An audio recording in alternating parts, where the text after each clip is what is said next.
Mga kagilas, tag-ulan na naman po, no? Kaliwat ka ng pang-aang bagyo. Mag-iingat po tayong lahat. Ngayon po, meron po akong ginawang recipe para sa inyo. Ito yung low budget ho na lugaw. Yan. Kahit ito po yung low budget, sinigsik naman ho natin sa sustansya. Pinahealthy ng konti. Para sa inyo po to. Ngayon gagamit po tayo rito ng isang takal ng bigas at isang takal ng bigas na malagkit. Hugasan lang po natin mabuti. Huwag nyo na pong sabunin ha. Baka luminis po masyado. Joke lang ho. Ayan, pagkatapos po natin hugasan, itabi natin.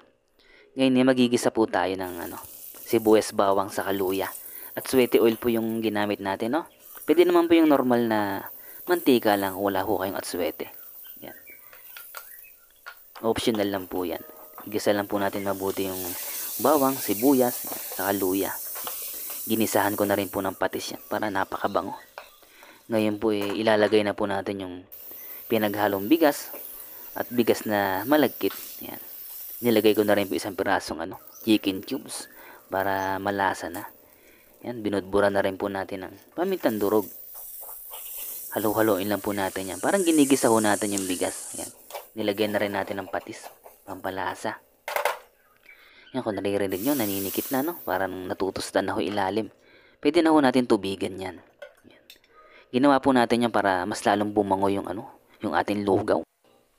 Ito po yung ating nabiling mais, no? Isang piraso. Yan, babalatan lang ho natin at kakayasin ng kutsilyo.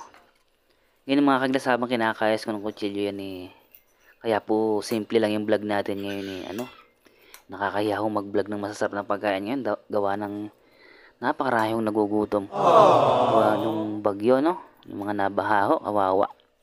Yan. Ito kaya po gumawa tayo ng simpleng recipe lang. Ngayon meron po tayong malunggay. Yan.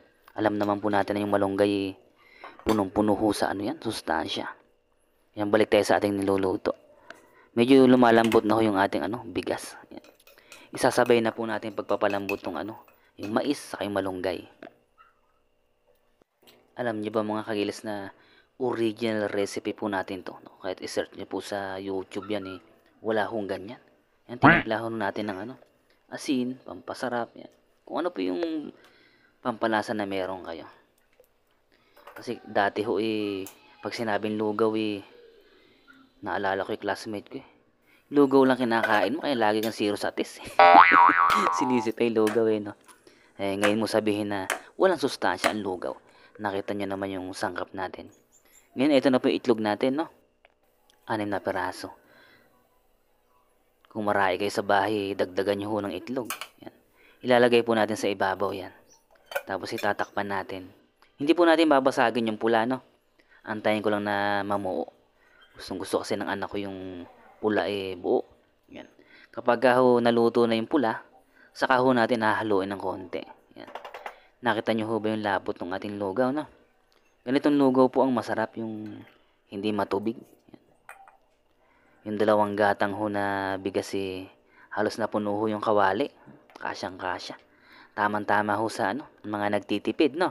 Isang pamilya kahit 10 tao yata pwedeng kumain kasyang kasya. Yan, tinatakal ko na ho sa sa mangkok.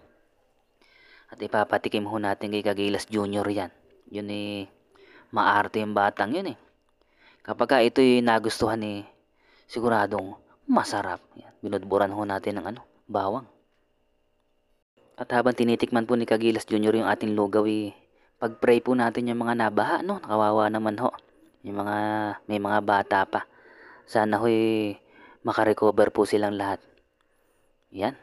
Salamat sa Diyos kahit papaano hindi tayo nabaha rin Hinataran ko ho si nanay. Papatikim ko rin po sa kanya ating lugaw.